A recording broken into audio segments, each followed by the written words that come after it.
Polly Cousens has 7 children, ranging in age from 5 to 20. She needs to make doctor's appointments more often than most. Is my purple already run out? Myself and all of the kids are neurodivergent, and that means we have to connect with a lot of allied health professionals. There's medication, there's referrals to paediatricians, there's seeing the GP to get NDIS paperwork filled out. When Miss Cousens and her family moved to Tasmania's Derwent Valley a year ago, she tried to access the GP clinic just minutes from her home. I was told no waitlist, closed books, no hopes of the books opening up anytime soon. So anytime someone in the family needs a doctor, they face a 2-hour round trip south to their old clinic. We all still need access to adequate healthcare, and that's what it comes down to. We don't have access to adequate healthcare, and it shouldn't happen in Australia. But it is happening across the country. What we find is that we're just so desperately short of GPs. Some of our inner city areas are struggling as well, but especially our rural areas, we are really short. We've just got to try and change a medication. The Australian Medical Association's Tasmanian President, John Saul, is a GP at several regional practices. There's about 60 advertised positions across Tasmania. I think we need about 150 new GPs in our areas. Recent figures show only about 15% of medical students wanted to go into general practice. In the past, it's been around 50%, which means the shortage of doctors is set to drag on. The AMA believes one of the solutions is better pay and conditions to compensate for years of expensive study.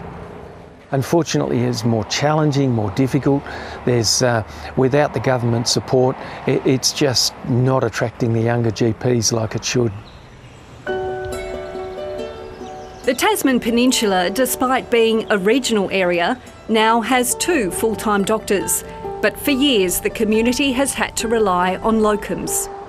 There were times when it's been extremely difficult to get an appointment with weeks delay from when people want to see a doctor. While the GP clinic is better staffed than it used to be, there are shortfalls in other areas. After-hours care is non-existent and mental health support has been lacking. That's where a new community group has come to help. Yeah, I'm really glad that Maria and Mary can both come today, actually. Tasman Voice for Health has adopted a kitchen table approach to gather information from the community about its needs. They ran about 13 kitchen tables. They spoke to over 80 people on the Tasman without any external person present, and it was quite empowering for us to see it roll out. Welcome everyone to our meeting today. The group is already tackling some of the big issues. We've actually got the Royal Flying Doctors Service coming down here now on a fortnightly basis, 3 days a week, to provide mental health counselling for young people, which is really very fabulous. And they're working on prescribing social solutions to health issues. We're not just talking about the medical health of someone, but their holistic health. That could mean recommending an art class like this one at the Eaglehawk Neck Hall for someone experiencing social isolation. There are dance, exercise and other activities held here too. Every day there's something on and it just brings the community together and just helps mentally as well as physically. Tasman Voice for Health isn't expecting huge increases in government funding, but it is hoping to have more of a say on how the money is spent.